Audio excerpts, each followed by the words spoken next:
And welcome inside the Backstage Pass. It is Monday, brand new week of shows coming up this week as we count down, of course, to the Country Radio Seminar. We'll be live in Nashville, Tennessee, March 13, 14, and 15, broadcasted from the Omni Hotel, interviewing country music's best and brightest artists that come through that curtain. We'll be sitting there, of course, and presented by our friends over at Bangtail Whiskey. You know us. We love to drink here on the podcast. The whiskey of the finest out there at Total Wine and Specs in Nashville. Our friends over at Gentle Ben Spirits, the vodka, the gin, and the bourbon are to die for. It's great stuff out there. They're using the Percedo technology, which removes all the impurities, creates a refined experience out there. Gentle Ben Spirits at gentleben.com. And our friends at Honky Tonk Texas, great sellout show the other night featuring Josh Ward. I told you guys I had a good one today for you. I was not lying here, of course, as the rocker Brett Hellings and, of course, Richard Fortus from the legendary band Guns N' Roses join us here on the show. Guys, what's going on? Nothing much. How are you? I'm doing good. Yeah, great. It's nice to be here. Yeah, Richard, appreciate the time, my friend. Well, Brett, I'm going to kind of start here because you've been around rock your whole life. I mean, it is your life, no doubt. We were talking before the show, and I mean, I've been a fan since the album came out, Ride, which was just a great rock album out there.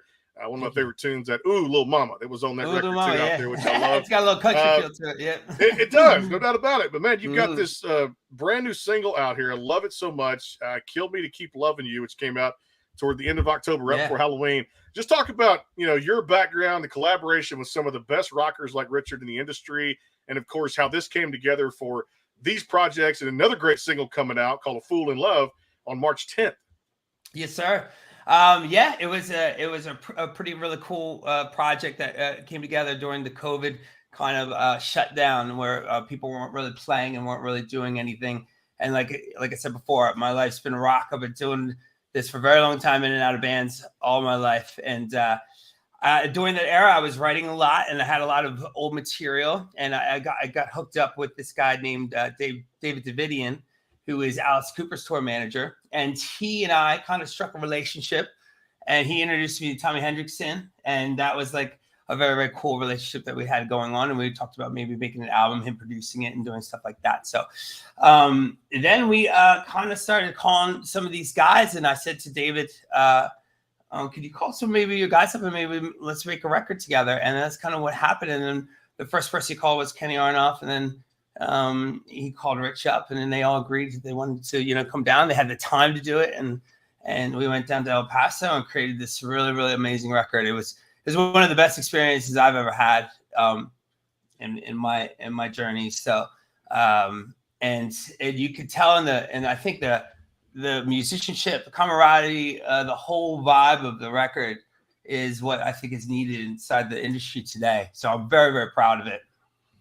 And Richard, you got a lot of great ties, a lot of great experience. You've been around it for a long time. Of course, Guns N' Roses out there, lead guitar, and of course, putting your kind of personal flavor, the production side of this. Have you seen a project come out like this, or worked on a project where this song, Kill Me to Keep Loving You, has created this much buzz early on, but it has like this 80s kind of classic rock feel? At least that's what I got out of it too, that Brett did a great job on vocals, and the whole team, yourself included, it's a great rock song. This band was just amazing. I mean, when I heard who was involved, I was like, hell yes, sign me up. I mean, Billy Sheehan, Kenny Aronoff, Buck Johnson. I mean, it's like those guys are tops of the tops. I mean, it doesn't get any better. It's a great song. Like I said, if you guys can look out there, I want to go back to your album. We were talking a little bit before the show started there, Brett, Ride, which was a good fan of out there too. And like I said, you've been around this thing for a long time and just putting out some, not just songs, but great songs that speak to people, that resonate with people. They can really feel the lyrics. I love 30 Pieces of Silver that was on there too at the same time for that album. Oh, thanks. Yeah, Ride, which is a great song.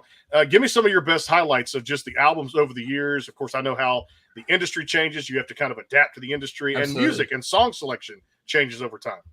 Absolutely. It's been the one thing that stayed constant and within my sound, I think, and just what I wanted to create is just rock and roll. Anything that is blues oriented, rock, old country kind of thing. So Ride was a really good experience, and it was kind of recorded and built over like LA sound when I was out there for 10 years doing my thing, and then going up to the Poconos and recording, living down in Nashville for a while. So you get a lot of that country sort of feel like.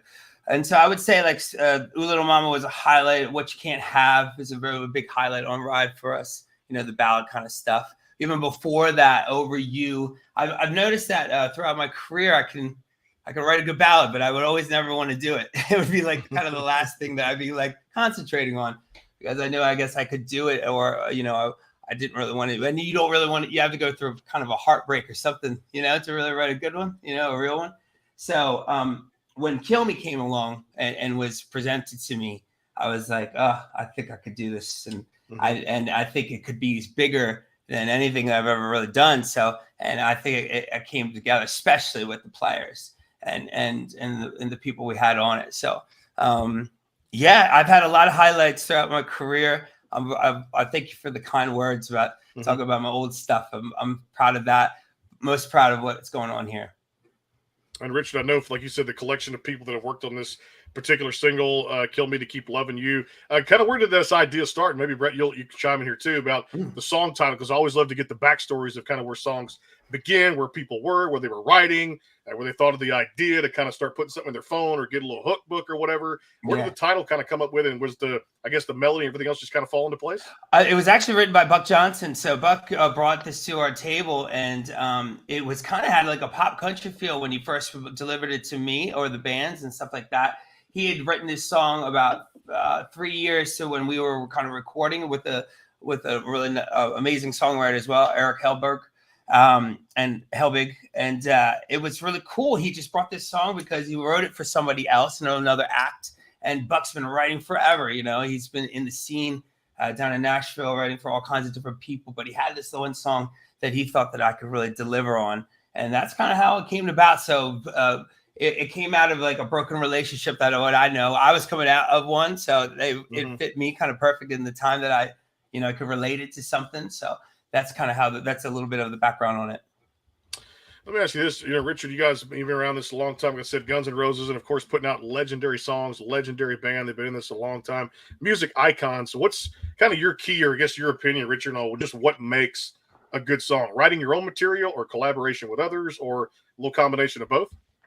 Yeah, I think it depends on the artist, but I think any song that touches somebody is effective, and I think anytime that you can work, I like working with other people. I like collaborating and throwing ideas back and forth. There's a lot of guys that I've worked with that just like to write on their own, but whatever gets it across the plate. Yeah. and of course, I love how you guys, the production side of this was fantastic for that single. I mean, like I said, Richard blowing it away with the guitar and everything else, your vocals, and of course, just everything really played out well on that song, including, I know, Brett, y'all did a great music video for that tune as well.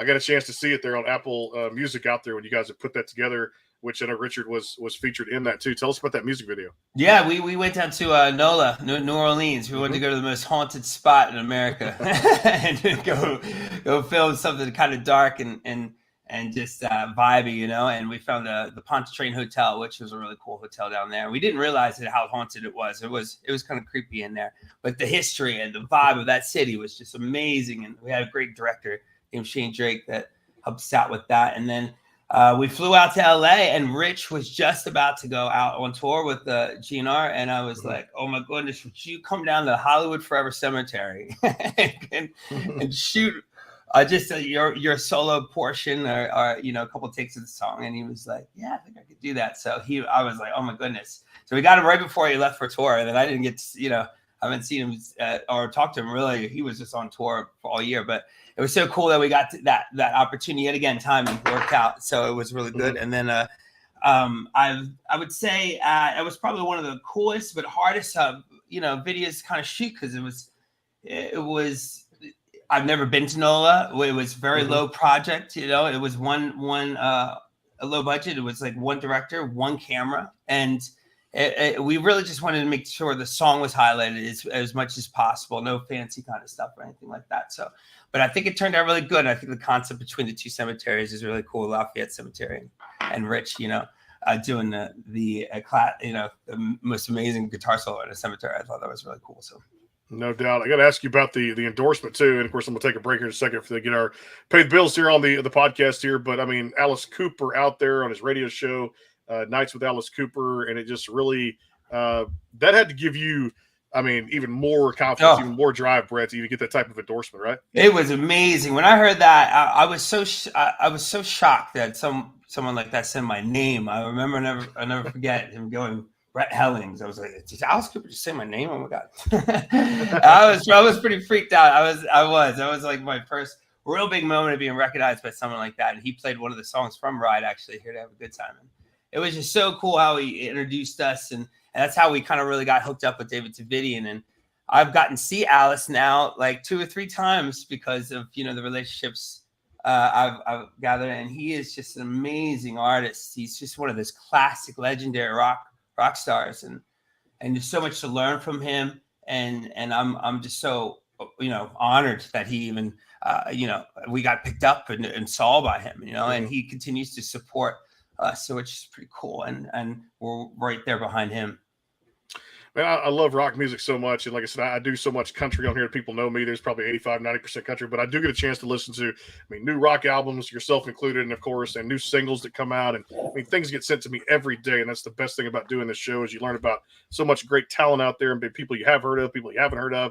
But I really can't wait for this next one to drop. And I have not heard anything but just great things about it. For March 10th, A Fool in Love is coming out for you guys again. Same team, collaborations were great. Tell us all about A Fool in Love, Brett. It's getting me excited for. It's gonna be really good. This was more of a groovier one. We actually kind of came up with the idea in the studio. This was a cover that we wanted to do. We were throwing around a couple different ideas, I think, Rich, for a cover, and I think we landed on an artist called Frankie Miller, and he had a hit in 1960.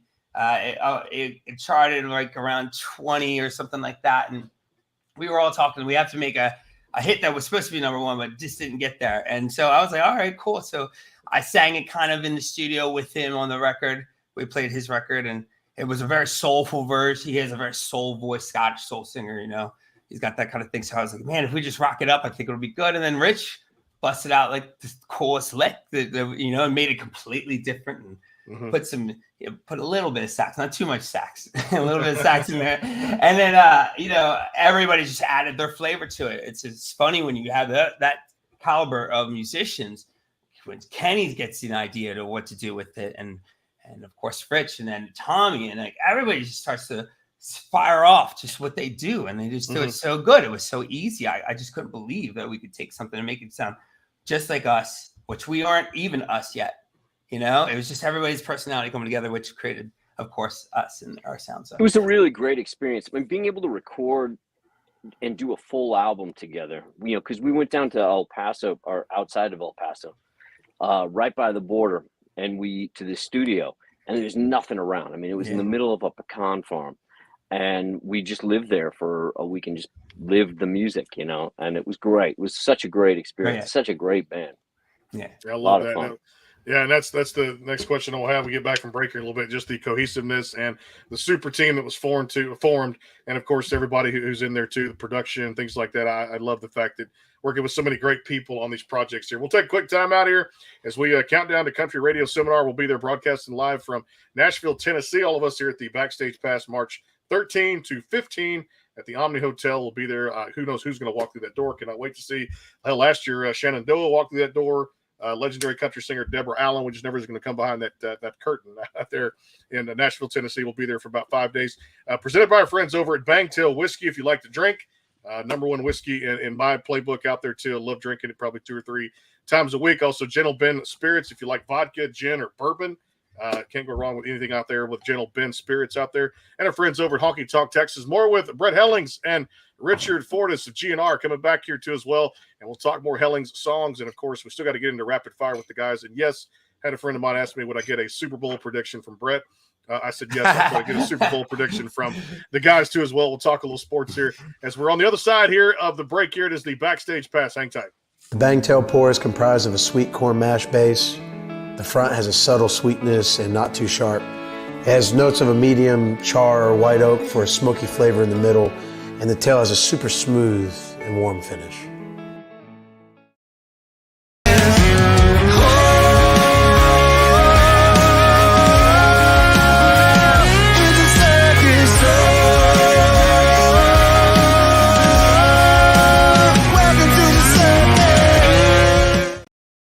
Go behind the scenes with some of the biggest artists in music today with the Backstage Pass, powered by the SportsGuysPodcast.com. Join Brandon Morrill and his co-host Kirsty Krause as they talk to rising stars and legends about their music careers. Listen to their latest tracks and learn fun facts about the men and women behind the music you love.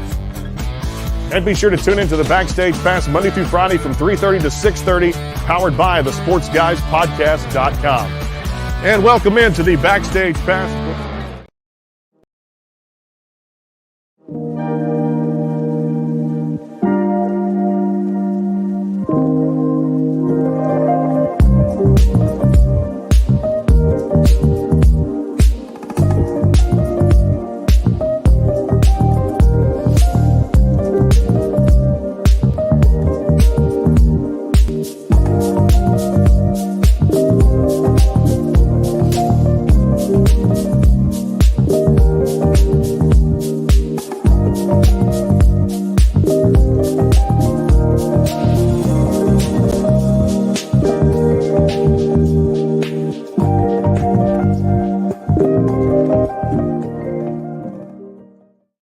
And back here on the show again is the Backstage Pass presented by our sponsors out there, Gentle Ben Spirits. Of course, the vodka, the gin, the bourbon. Check it out at gentleben.com. They're Total Wine and Specs in the Houston market out there, also with the Houston Rockets and soon to be Houston Astros baseball. You go to the ballpark, ask for Gentle Ben Spirits. Can't go wrong with that if you like to drink and you're like me. Also, our friends over at Bangtail Whiskey and, of course, Honky Tonk Texas, presenting sponsors of CRS 2023. Special treat today back here with the Rockers, the legendary Richard Fortus, GNR.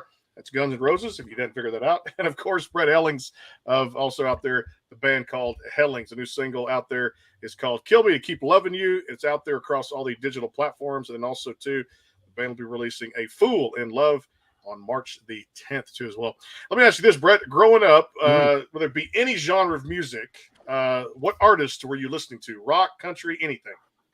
Well, yeah, a lot of them. A lot of older artists, even before I was born. So I got into rock and roll during the grunge movement. My brother really showed me that sound when I was growing up. So I was like 12, 13. And I remember hearing the sounds of, Alice in Chains, STP, Soundgarden, Pearl Jam, all that kind of stuff. And I really fell in love with it. But then I started listening to or dissecting kind of where their sound came from and what they listened to create this sort of thing. And then I went back to the Stones, of course, the Beatles, Zeppelin, Jimi Hendrix, Jim Moore, the Doors, all that kind of stuff. And this, late 60s, early 70s sound, 70s rock and roll is probably my favorite. And then I started listening to or reading things that they would listen to. And that was like Muddy Waters and John Lee Hooker and all the blues that, they took and they kind of cultivated into this sound.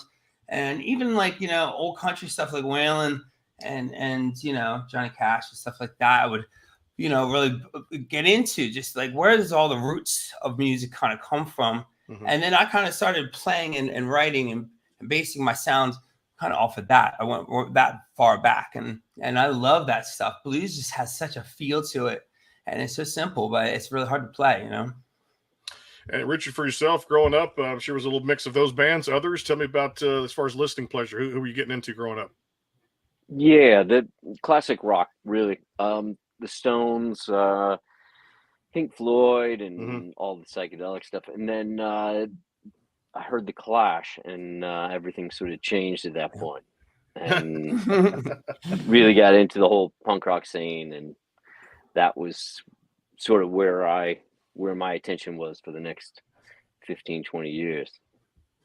I love, going to rock concerts, and I got to see just a couple of concerts here last year, and definitely Metallica, one of my favorites of all time out there, just to go see the lights, the sound, the choreography, everything out there to see about it. Let me ask you this, because I know one of my listeners, he may tune in here in a second, from England, buddy David across the pond over there in Cumbria, England. He asks about guitars all the time, Richard, and how important guitars are for artists, because it's a personal side of things. You get your licks in, you got to have that right guitar for the right particular sound, and of course trying to find what you're going to strum and kind of it really fits the lyrics. How important when you're on stage, whether it be with GNR or Brett or any band out there, how important is your guitar, and what type of guitar is kind of your baby? I have a signature Gretsch. 2 signature models actually, and that's really what I turn to most of the time on stage with Guns. But I love, I collect vintage guitars, so old Les Pauls and 330, all old Gibsons, old Fenders, Telecasters and Strats, and I really enjoy painting with a broad palette. Same with amps, lots of. But yeah, I just love gear. I love, like I said, being able to, knowing what sound I'm going for and what I want to play for that particular song. And, the tone, you hear the tone in your head of what you're looking for. And then you develop that over the years where what will best deliver that sound, what amp and what pedal and what guitar, Brett, do you play a little guitar yourself, or any other instruments that you play? Yeah, I do. Not as well as Rich, but I play a little bit. I've been playing since I was like 14, but mostly just acoustic guitars, just to accompany myself when songwriting, mostly. I've gotten into a little bit of lead guitar recently, which has been fun, but inspired by a lot of the people I've been playing with. So you always just want to grow and you want to get better at anything, and if you have the time to do it, and you're so in love with it, why not, right? But I've been playing mostly guitar, learning the chords and learning how to at least structure something so I could communicate it to a band and communicate it to the listener, and anything I could do with that. So I've also been playing piano for even before that. When I was 9, my mom made me go before school and take lessons, and I used to hate her for it, but now I love her for it. I would be like, I don't want to go, but she goes, it's going to pay off. The things our parents made us do at a young age, and oh my goodness, you had to go before school, so it was like, oh my god, before school. Now, as far as Rich, for you, guitar, were you mostly was it kind of just picking up one and self-taught, or was there some teachers, I guess, early on, or videos? How did you learn to play, Rich? Yeah, I started out on violin when I was about 4. Wow. And played through school, and then played drums. And I didn't pick up guitar till I was about 12. Wow. And yeah, I was pretty much self-taught, because I already had the finger strength from violin. Yeah. And I played violin all through school, all through high school, and but yeah, guitar really took over when I started at 12. I love that. Brett, as far as vocals go, was it just also, you mentioned the things that mom had you do, the piano lessons, things like that? Was when did vocals kind of break in? You're like, man, I'm going to be the lead singer of this band, my own band called Hellings. I know, right? Singing, especially the sort of rock and roll that I wanted to sing, that was kind of a nerve-wracking thing, how to learn how to do that without annoying everyone, So I think what really started to occur when I started, I was a worship leader in a church for a little bit, actually. Well, that was only my only outlet that I could, because my parents wouldn't let me go and play clubs that young, right? And so I would I learned a little bit about singing there, and I learned about the spiritual nature of kind of songs and how, certain chords and certain things. And I would kind of just resonate with the chords vocally, and but it wasn't until really, I think, when I really wanted to sound like Robert Plant or get to that sort of level of like Bon Scott and stuff like that, it was when I got my car. I had a 68 Camaro. That was my first vehicle. And I got the BBC sessions of Led Zeppelin.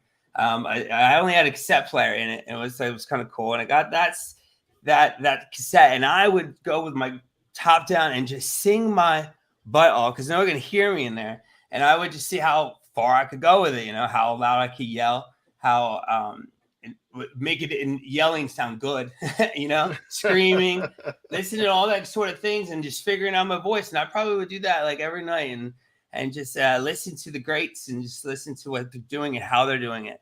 And I think I started to formulate my voice at that young age. And then, of course, going to LA when you're 22 and just living on the strip for about 10 years, that teaches you how to sing, and teaches you how to songwrite, and finding your own voice is really important. Finding your own, tone, and not trying to be a ripoff of anybody or a copycat. That's difficult when you're listening to those sort of people, because they're so legendary. So, but I couldn't help it. And I just kind of try to find one little thing from each singer that I would listen to that I really liked, and kind of combine it into one voice. And that's how it all happens, kind of. I love it too. Well said too, because it leads me to the next question. Rich, how important is authenticity in this industry? Oh, it's That's the majority of it for me. I mean, I've got to believe, especially with a singer, I've got to believe that they mean what they're saying, you know? And that's what attracts me to bands. You know, I've got to be able to really believe them. You know, I might like the song, but for them to really sell it, you got to believe that they mean it. I love that. Yeah, too, that is a good question.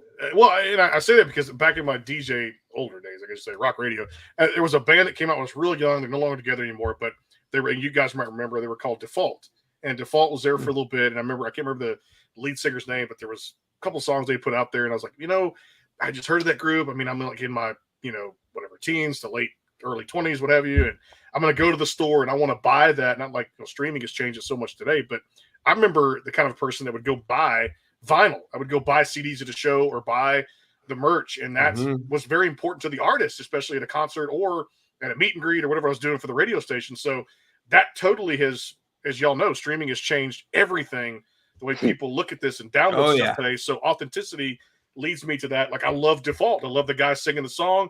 I went out and bought the cassette tape. People are like, what's a cassette tape? And that was back in my day when I grew up with stuff like that, or bought the CD at a concert. So that also relays into that, Brett, of how important I still collect vinyl records. I love them till today. Oh, yeah.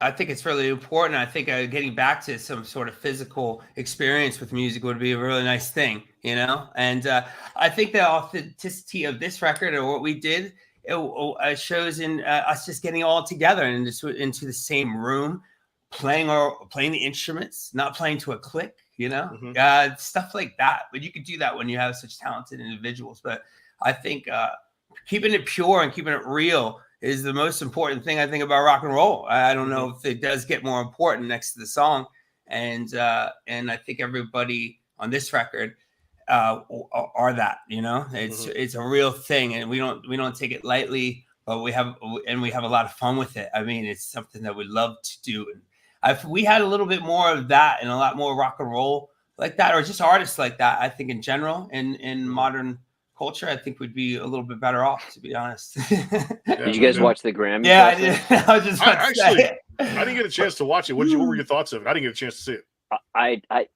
I'll tell you what, it made me feel really old. During the hip hop part, you can see all the artists, right? And it's funny that, I grew up with hip hop, so I enjoyed that more than anything else. I did too. I thought that was one of the best things of the night. Yeah, that I thought that was cool. But you talk about authenticity. It's like that's the thing that I find is really lacking in music today. There's just not a whole. It just seems. It's not that I don't understand the music. I do understand it. But it seems really predictable and formulaic. Yeah, that's a good way of putting it. Now, pop music has always been formulaic. I mean, back to the '60s. Back before then. I mean, but the things that break new ground are things that really are trying something different, and it just doesn't seem like there's a whole lot of people trying something new. Yeah. I wish more people would step on the gas, get off the brake, and I'm always kind of always telling people, hey, don't be afraid to try something new. Change is inevitable, and it's one of those things that's going to be around us for. Like I said, it's like gas prices. They're going to go up and down. So you might as well get ready for it because change is coming, no doubt. Let me ask you about this one, Brett, before I get into a little rapid fire with you guys. Jukebox Money was such a damn good song, in my opinion, off of Ride, which was that record you guys put out in 2019. Tell us all about Jukebox Money. Jukebox Money was written with me and Elias Reedy. That was my songwriting partner and partner in crime during that time. And we wrote that song pretty easily, but we just wanted to pay homage to all the different, titles of songs or artists that we loved. So we kind of combined them all and into that song. And it actually just got picked up by one of the airlines, which is really cool. A lot of people are liking that song right now, which is really nice. Lori got us that opportunity, American, I think. So it's a really cool song. It's just paying homage to, all those artists that we loved and are inspired by. So I hope people get to hear that one, and everybody should go check that one out. I'm proud of that one. I did love it. And congratulations on I Love Flying American. So there you go. Yeah, there you go. Okay, you can listen to me. We Flying American for some shows coming up here in the next few months too. Love that. Hey, I'm gonna go back to even some old school Brett Hellings before that. Electric Drag. I don't know the last time you had talked about this because making me feel a little old. I thought the Hot Little Number kind of set the tone for that record very well. Tell us all about kind of some of the highlights, and also Living in the City was damn good. Yeah. All these things were really good. That album was really an amazing album for me because I wrote it with my brother, and my brother and I kind of started the band. So my brother in blood, he and I drove out to LA together. We created so much of who I was, or I became who I was through those relationships and him in LA. And it's really basically Electric Drag is like the Sunset Strip and us living on it right next to the whiskey for a very long time. And that was like our life. And it was kind of a crazy one. And I'm really proud of that album. Over You on that one, Living in the City. The City of Solace is really a nice tune. And Black Light Barbie, which is a lot of the girls hang out at the Viper Room, I guess. I don't know. And then Hot Little Number was just my girlfriend at the time, which she's actually on the cover of the record. So it was such a good memory, and me and my brother have that forever. I love that. It is a great record out there if you guys want to check it out. I love that one too, and I loved Dirty Devil, which was on there too at the same time. Yeah, that was actually one of our biggest ones off of that record. I remember playing that all over the Strip and stuff like that. So. No, good stuff. I tell you, man, we come prepared here on the Backstage Pass. Yeah, I know, man. I was like, wow, you're going real back. Thank you. All right, time for a little rapid fire. So I got to get a Super Bowl. Richard, I'm going to start with you, and I got to put you on the spot. But this ought to be a great game. Kansas City, Philadelphia. I got Philadelphia in this one too. And I always tell people, if you're going to wager what you can afford to lose, not what you can afford to gain, because going into this, you never know. The line could change another, I guess, 2 or 3 times. But I'll be spending it with people, having a little party, a little drink, preferably, always. I say my sponsors here. We'll be drinking it up here at the house. But who's your pick, Richard? Philadelphia, Kansas City. Who do you like? Oh, I got to pick Kansas City because I'm a Missouri boy. So. Other side of the state. No. Oh, you know what I got. I was born in Philly, or outside of Philly, so I got my birds. Please fly high. Hey, my Texas quarterback, I coached football, high school, coached against that guy, Jalen Hurts, about 6-7 years ago when he was playing. No way. Channelview, Texas. Yeah, I was at a little high school called Westbrook down here. It was 6A football at the time, and they just knew something was very special with that guy, Jalen Hurts. And I still say the White House, Texas, too. No doubt about it. With the first matchup in Super Bowl history with a pair of Texas quarterbacks, Pat Mahomes, too, and the Lubbock story, Texas Tech. This ought to be one hell of a football game. So I'm going to go Eagles on this, not to go against Fortus, but I got to go Eagles just because the great year they've had. And I think Jalen Hurts has grown in the second year of an offense and under Nick Sirianni. So this ought to be a hell of a football game. Unlike last year's with the Rams kind of dominating, I'll say I just want to see a close game. And it's always cool to check out the commercials. That's one of my favorite parts too. Love the commercials. Yeah, me too. Yeah. Always cool. All right, Rich, when you guys are out there playing those hundreds of dates and touring in Europe and doing those things for GNR, I guess kind of a two-parter. The vibe you get on stage for performing those legendary songs. And then number 2, what's kind of the greatest, I guess, rock city you've played in, or a combination of the 2 or 3 of them that just love and soak up GNR? Oh, man. The feeling, I mean, it still blows me away to walk out onto a stadium full of people. It's, I don't think I'll ever get used to that. Mm-hmm.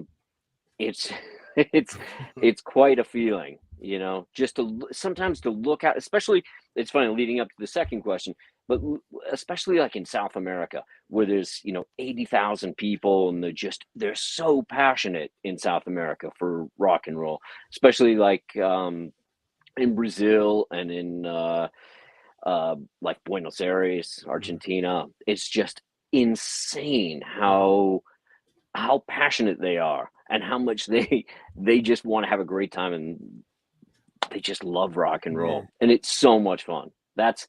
I mean, if I had to pick one city, I don't know. I don't want to pick one city because I don't want to alienate the rest of the world. But yeah, the South American is nothing compares to that. Yeah. Your favorite song to I guess put the licks, play the guitar. What's your favorite song to play out there on GNR? Oh man, it changes all the time. I always like playing Heaven's Door. Mm-hmm. Yeah. Because Slash and I have like thing that we go back and forth on for a long time. Anybody that's seen us live, you we play guys go that for a song long time. I think we play like that song can get up to like 20 minutes on a good night. Man. Love that one. Heaven's Door, of course, a legendary one out there. All right, Brett, when you step on stage, and I'm sure there's going to be some dates announced. If it hadn't been already, people can check out the socials and a lot of the concert dates. So I guess one, getting back to playing live has got to feel pretty damn good here in 2023. And then two, I know you guys can't wait to play these singles when you have those full band shows. Absolutely, yeah. We don't have any dates yet, but we're doing a lot of stuff to try to get some maybe big performances on TV or some sort of festival dates and stuff like that. So that's what we'll be kind of working on. And I would love to play this material. I actually did go play the Whiskey last year, right at the end of it, and we debuted some of the songs, and of course that with the guys because they were just coming off a tour and stuff like that, but with a pretty talented group of musicians I put together just to get it out there, and man, people were just loving it. So I can't wait to just get on the road too and play. That's one of my favorite things to do, especially with this material. It's like a different thing. I was playing a lot from Electric Drag and Ride as well, but when you play one of the songs that we did down there, just a different reaction and a different feel. It's so much bigger and it's so much more full, and people just love it. So it goes really well with inside my old material. But I will say that this stuff has got some magical juice on it. I can't wait for the next one, A Fool in Love, March the 10th. All right, Rich, I'll give you this one because I finished watching a program last night. It's one of my favorites on Showtime called Your Honor. It's actually a really cool show, gets into a mysterious, just people have to really watch it to understand. The guy plays a judge. I love to binge watch shows, and I'm getting into The Last of Us on HBO Max, which have those two actors for Game of Thrones, which is friggin' phenomenal. When you guys do binge watch, and Rich, I'll start with you. What do you like to binge watch? I watched a show. It's funny because Brett and I did another interview, and I talked about this, but there was a show called The Patriot that I loved. Ooh. And nobody ever talks about it, but I thought it was a genius show. But great series, really funny. I gotta check that out too. What about you, Brett? As far as binge watching, I don't know. I've been doing like weird ones, like murder mystery kind of stuff, or like unsolved mysteries. And there's a lot of stuff on aliens that have been coming through my Netflix lately. I don't know why, but I've been watching that. Yeah. Don't watch it too late at night, though, because when everybody's asleep, it kind of that's what I've been kind of doing. And of course, I always like to get a good rock doc or something like that. I always love to go and see the history of someone that I loved watching and see their life and stuff like that, and those like biographies of them. So yeah, I love it. Rich, on the road, what's your favorite food and drink? What do you guys? I guess the guys in the band or yourself? What do you guys enjoy? Well, I'm different than everybody else. Slash and Axel are mostly meat and potatoes type guys. I love Thai food. Guilty as charged. Thai food, nice. Thai food, okay. I love Thai food. Yeah, if left to my own devices, if I'm out on the road and I'm going to look for someplace, I'm generally going to look for a Thai place. I like that. As far as beverage goes, what do you like? I have a shot of Jameson 18-year every night before I walk on stage. I have one shot. I like that. Just one shot, and I don't drink, and that's it. I don't drink the rest of the night, and I don't drink on nights off. Our days off. It gets the blood boiling, no doubt. Brett, for you, food and drink, what do you like?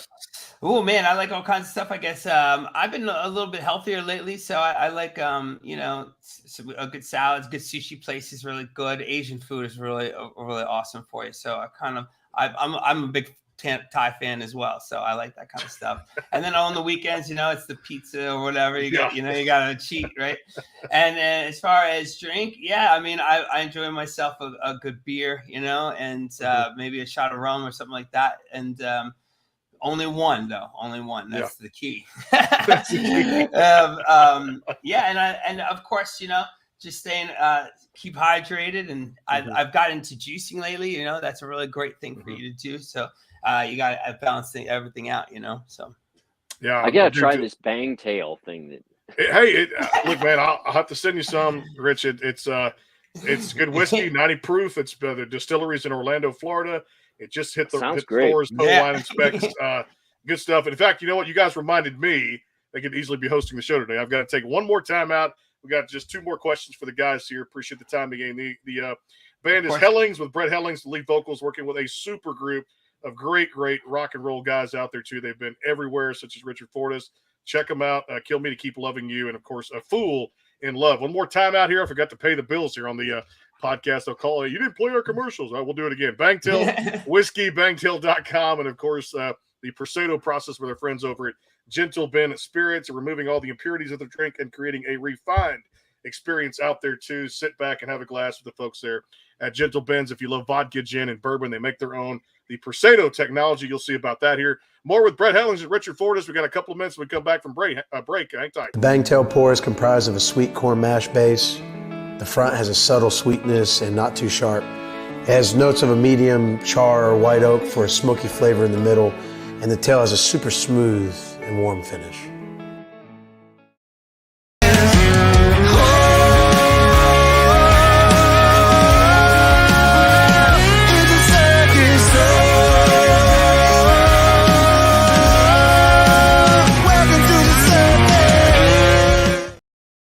Go behind the scenes with some of the biggest artists in music today with the Backstage Pass, powered by the SportsGuysPodcast.com. Join Brandon Morrill and his co-host Kirsty Krause as they talk to rising stars and legends about their music careers. Listen to their latest tracks and learn fun facts about the men and women behind the music you love. And be sure to tune into the Backstage Pass Monday through Friday from 3:30 to 6:30, powered by the SportsGuysPodcast.com. And welcome into the Backstage Pass.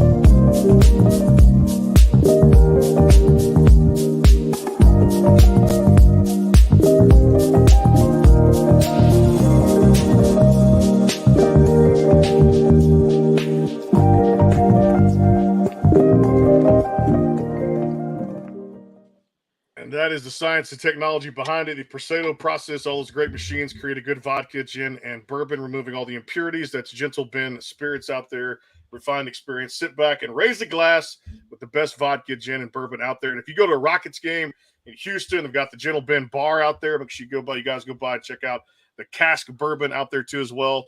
The regular bourbon, which is fantastic. The gin, the vodka makes good with any cocktail out there. And of course, the Astros season starting here March 30th.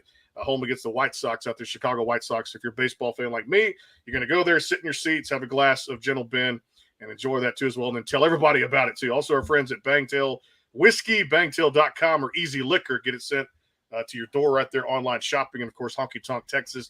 Back here putting the finishing touches on the show with legendary rocker Richard Fortus of Guns N' Roses, and of course, Brett Hellings out there, a new single across all the digital platforms, Kill Me to Keep Loving You, which came out in October. The new one is coming out, A Fool in Love, March the 10th, from the band Hellings out there too. I love the collaboration. All right, I'll do this one for you, Rich, and I'll come to you in a little bit, Brett. I guess, and of course, this is always a fun one. If you don't remember it, who cares? But it's always fun to put it out there. The title of the first song you ever wrote, Richard, or if you don't remember the title, what was the song about? Sink or Swim. That was the that was the name of the first song. I like that too. With my high school band. I love that. Sometimes it takes thought. Sometimes it's just that's rapid fire right there. Brett, what you got? Man, my first one ever. Oh my goodness. I think it was called Beautiful Girl. I think that was my first one. And I remember writing my first lick, and I just thought that I just struck gold. And I hope I bring that song back someday. So cool to see it. Some people have brought it back here on the show and said, hey, we may just release that. That was 10 years ago. We may just put it out there across these digital platforms. I tell you what, guys, the collaboration is fantastic. I love the super group. The singles are out of this world. That's why we had to have you here on the show. Kill Me to Keep Loving You from Hellings out there. The photo's fantastic. Make sure you guys go check it out and give them a like on social media out there too. These songs are great. Also, March the 10th, A Fool in Love is coming out there from the Hellings band too. Brett, Richard, appreciate the time. Hope you enjoyed it. Thank you so much. And we're looking forward to catching up again. All right. Thanks for having us. All right. You got it. Two of the best in the business out there tomorrow. Dylan Carmichael here on the show. If you guys love country music, You'll love Dylan Carmichael here on the Backstage Pass. We'll talk to you guys soon. Thanks to our sponsors. And, of course, March 13 to 15, we'll be in Nashville Country Radio Seminar, broadcasting live thanks to our friends at Bangtail Whiskey, Gentle Ben Spirits, and our friends at Honky Tonk Texas. Talk to you guys soon on the other side. Take care. All right.